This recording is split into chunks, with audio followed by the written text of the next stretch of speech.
41 minutes past the hour. So glad to have your company here at New Day. The community of Charlottesville, Virginia right now is just in full gear trying to find UVA student Hannah Graham. She vanished more than 2 weeks ago. Well, the city has added now additional emergency dispatch operators trying to help field incoming tips. In terms of the search, though, police we know are looking for clues in rural parts of the city, including abandoned buildings. In the meantime, Jesse Matthew, the prime suspect in the case, is being held in isolation in a Virginia prison cell, and he's been charged at this point with abduction. The beheading at a food processing plant in Oklahoma has many struggling to understand how and why it happened. And the first step is learning more about the suspect, 30-year-old Alton Nolan. Well, Nick Valencia has been investigating Nolan's social media account. Nick, what have you learned? Joe and Christy, police have released some details about the suspect in this week's beheading in Moore, Oklahoma, but we're beginning to learn more about him from his Facebook page. Police say this is the Facebook page of the man suspected of beheading a coworker in Moore, Oklahoma. The images and messages on the page of Alton Nolan, who goes by an alias here, appear to support Islamic radicals and ridicule Christianity.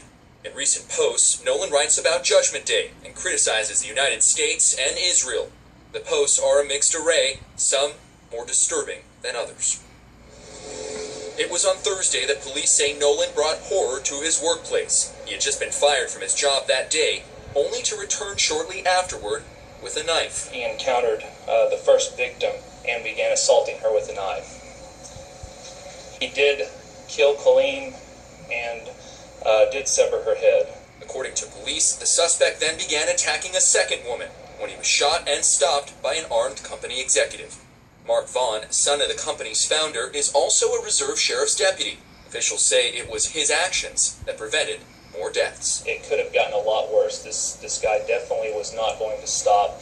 He didn't stop until he was shot. The barbaric nature of the crime has led some residents and others to speculate the act could be tied to something larger and was perhaps influenced by Muslim extremists. Adding to the theory, police say that in recent weeks, Nolan had tried to convert his co-workers to Islam. But in a statement to CNN, Oklahoma's governor warned not to jump to conclusions before the investigation is complete. The FBI is assisting local police. Nolan has a lengthy criminal history according to the Oklahoma Department of Corrections, including briefly leading police on a manhunt. A state trooper who had a physical altercation with Nolan 4 years ago says after she found out what he's accused of, she wished she would have killed him when she had the chance. Joe, Christy? Yeah, that shit. Valencia, thanks for that.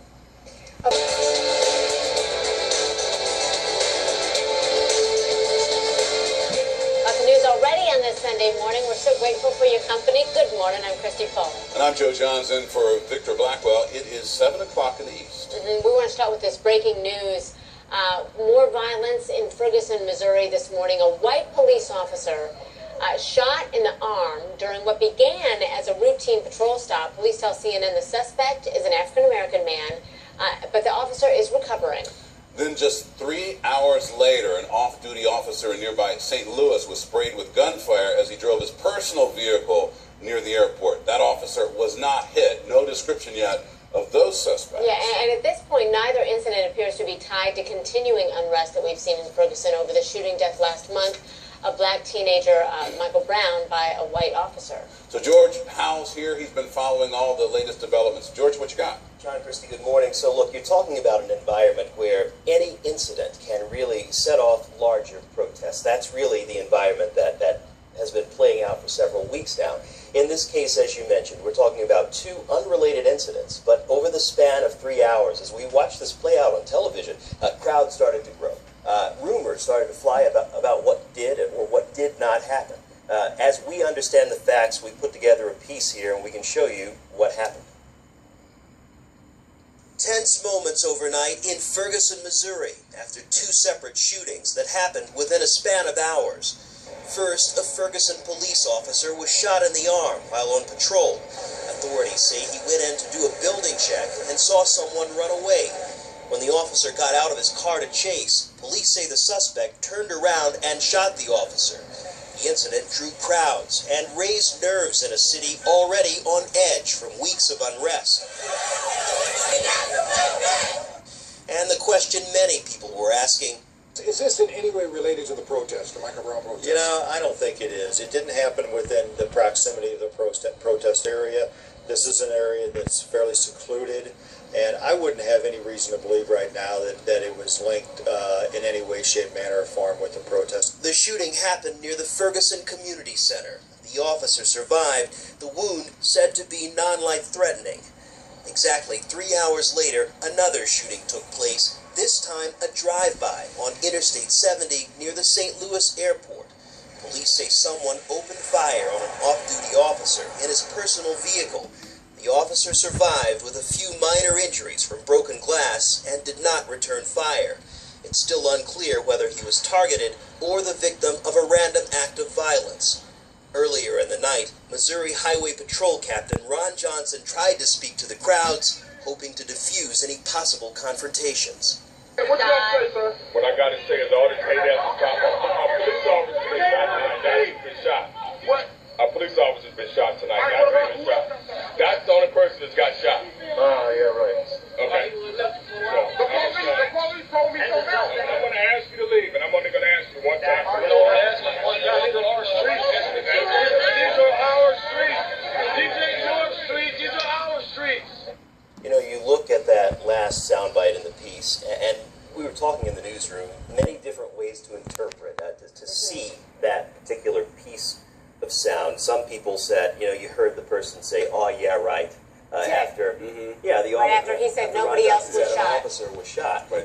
Some see that as disrespect to police officers. Others will say, look, this is a community that is frustrated and does not trust the police officers. So you can understand, they would say, you know, the anger, the animosity that they have toward that department. But fair to say, it just takes a little to start a lot right there in Ferguson, where a conversation needs to be had. In many cases, it does seem that there's more anger than conversation. Well, and it seems like the people there are just feeling like they're still not being heard.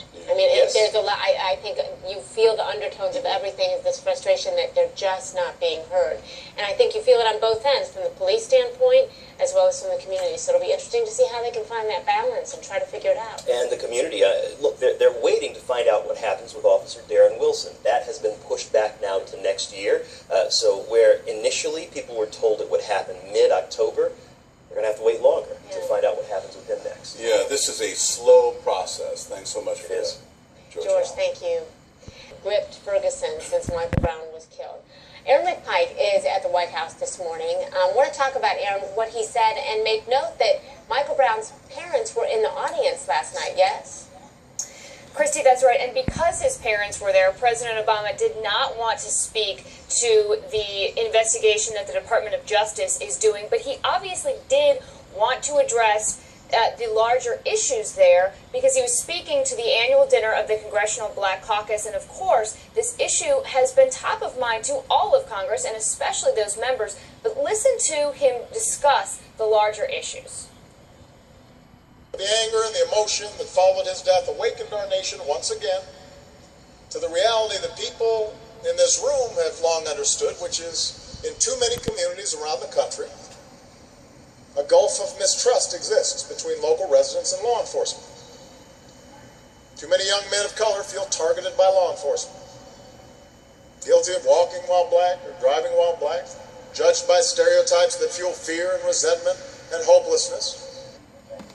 I'd also point out that President Obama discussed this as well when he was speaking to the United Nations General Assembly earlier this week. Now, last night he said that even though Attorney General Eric Holder is of course stepping down, Holder has made many advances and pushed for more civil rights action, and he said that the next Attorney General will do just the same. Christine, Joe?